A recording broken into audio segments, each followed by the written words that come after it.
Слава на нашиот Господ Исус Христос.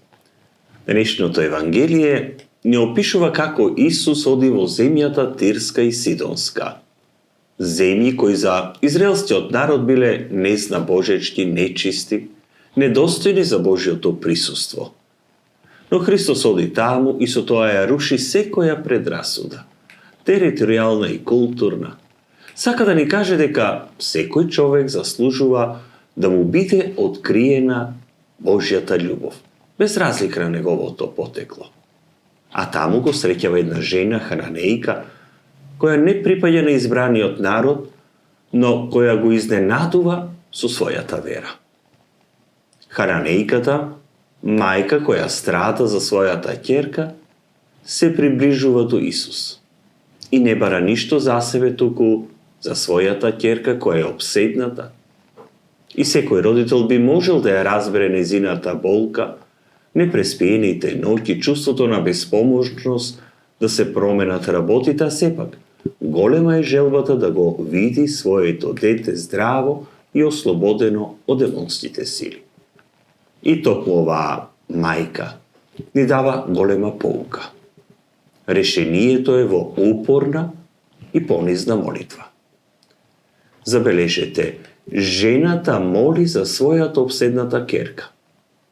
А колку денес родителите го молат Господ за своите деца, колку наши синови и ќерки се обседнати со разновидни немоќи. Некои се заробени од дрога, алкохол, коцка или технологија, други паѓаат во блуд, многумина се измачувани од сиромаштво, неправда, насилство, а некоја губат надежда и смислата за животот. Сето тоа, мора да признаеме, се современи облици на обседнатост што ги мачат нашите деца, нашите млади, но и нас самите. Прашањето е дали ние, како таа мајка, го молиме Господ упорно и храбро. Дали молиме Господ да ни помогне или решенијата ги бараме сами и тоа со своји сили. Предпоставуваме дека жената хананејка се обидела на сите можни начини да ја помогне на својата ќерка. Но оваа прилика и средба со Господ не сакала во никој случај да ја пропушти.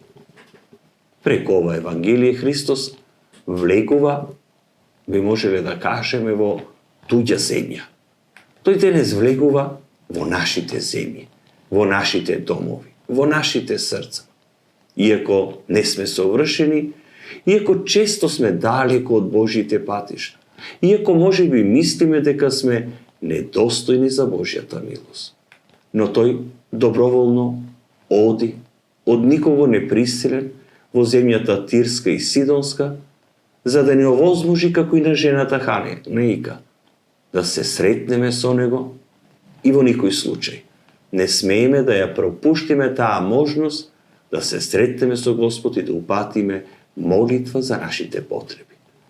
И да не се обесхрабруваме ако нашата молитва не е веднаш услишана. И при средбата со хананејката Исус најпрво молчи. Бог бара од нас упорна, храбра молитва. Дали денес си подготвен да се сретнеш со Исус и да упатиш упорна, понизна молитва?